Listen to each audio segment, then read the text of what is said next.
Hello guys and welcome to ammobiker.com. And finally, since the lockdown is easing a little bit, we have now access to the new BS6 version of the RTR 200. And in the next few minutes, I'll take you through how it feels in the real world, how it rides in the real world, and how the changes feel in the real world. If you want to have a look at what's a detailed look at basically what's different and what's new, we already have one that's up on our channel. I'll give a link in the description as well.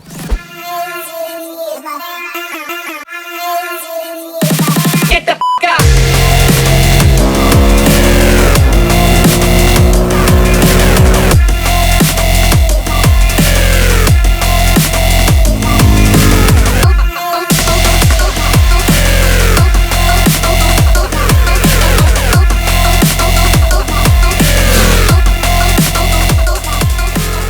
So guys, if you watched our first ride review video, you will know that in terms of specs, on the specs on paper at least, the power remains the same while the torque has gone down a little bit.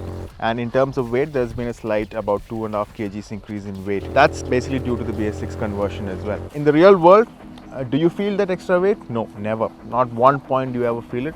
It feels as light as ever. It's about 153 kgs curb weight, I believe. It's as nimble as any Apache before this, and I feel this feels much more fun. Focusing on the engine part in detail, talking about refinement, I think now the Apaches would be known, the Apache 200 and the 160 will be known for its refinement, because this thing is such a beauty to ride in terms of refinement.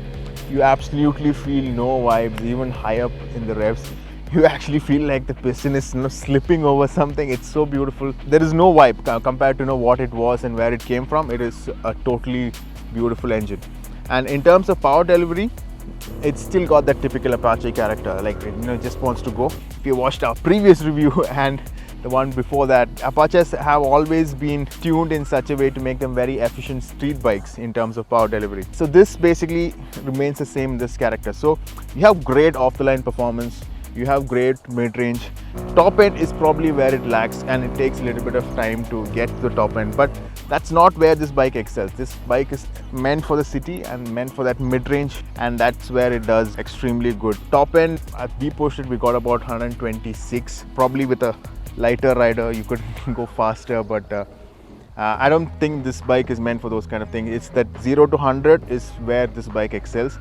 And in the mid gear, the mid-range basically, in the first 3 gears you have immense pull, and I believe if you're really happy with the throttle, it'll even pull a wheelie even in second gear, third gear, because that's how much peppiness that's been loaded into the gearing and the engine and the power delivery, etc.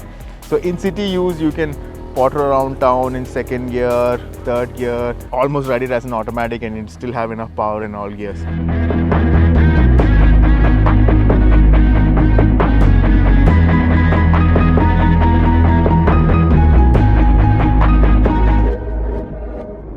So in terms of city riding, I think it's an absolute fun bike. Even with the pillion, it's still easy to ride, and the engine is eager to go, and you feel super racy. And speaking about that, I have to talk about the sound.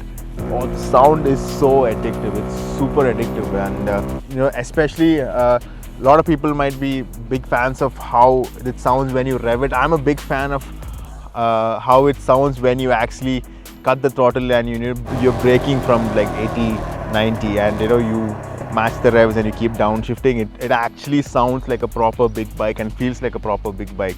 So I'm a big fan of that sound. So now out on the highway, a comfortable cruising speeds in the top gear without stressing the engine. When I say that, I mean that you basically don't hear the engine at all. And that sort of a comfortable cruising speed is between 75 and 80. It can easily keep around 100, 110 all day without any problem. And of course, I already told you about the top speed. In terms of mileage, yes, so the RTR 200, earlier it used to give about close to 38, 39, but now I believe it's come up to, in our experience, we couldn't exactly measure to the liter. We couldn't do a tank full to tank full, but from what I understand and what we have ridden, it's giving above 40 right now. I think close to 41 in terms of mileage. So one thing that is now also standard on the RTR 200 for 2020 is the slipper clutch, and it has got an assist system as well. So that means you have a very light pull with the clutch. And also earlier when I told you that it sounds beautiful when downshifting, that's also thanks to the slipper clutch, and it's quite effective. Even when you're doing some high-spirited riding, when you want to quickly downshoot while reaching that corner, it really helps in keeping the rear wheel in control.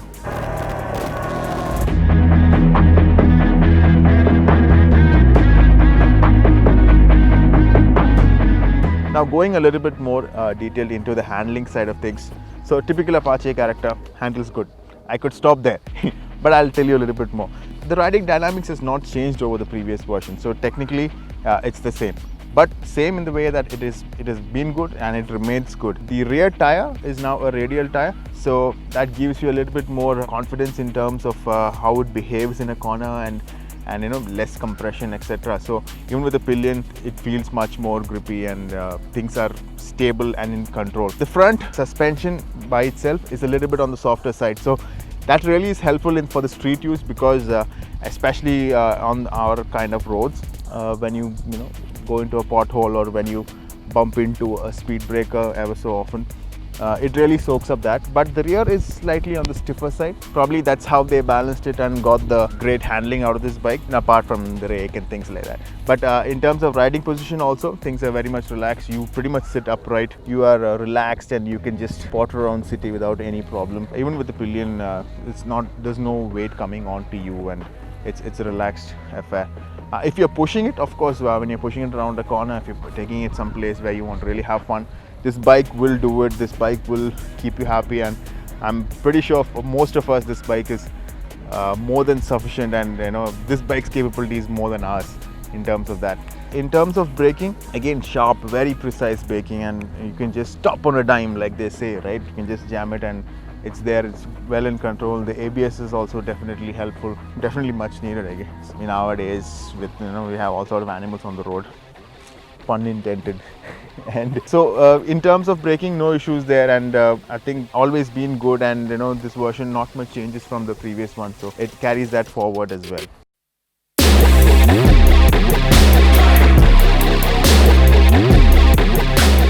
With the BS6 upgrade, TVS has also given the Apache 200 the glide through technology. It is active in the first 3 gears. Basically, if you've seen our RR video, you would have seen a clip about the glide through, how it works. So it's simple. Basically, in traffic, where in crawling traffic, you don't need to give throttle.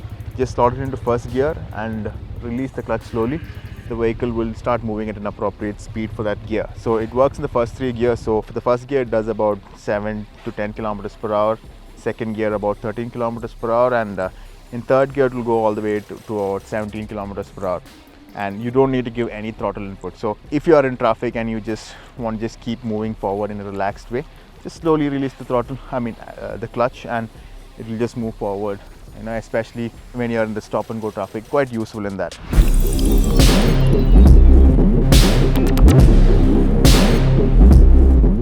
One of the biggest visual changes for the 2020 BS6 version is the new twin pod LED headlights. When we first rode it at the track, so we had pretty much no feedback in terms of how it performs in the real world. But yes, I must say that it is a good lighting. I wish the throw was a little bit stronger in terms of intensity on the ground, but yeah, for city use and most of basic about 70 to 80 speeds on the highway, it's fine without any issues. In terms of upgrades, again, up front we have the meter that has got a little bit of an upgrade. So it has got a new Dotmatic screen within the existing console. Here now you get access to lap timers, top speed recorder, average fuel consumption, etc, etc. But why we have this Dotmatic display embedded in the same console is that now it's a connected device, basically the TVS Smart Connect. With your TVS app, you can now get turn-by-turn navigation, you can get your ride statistics, basically the route taken and call alerts, SMS alerts. And with this I button over here, you can reject calls. I believe you can reject SMSs as well with an auto set SMS, etc. I believe there are some more features that can I'll have them up on the screen over here.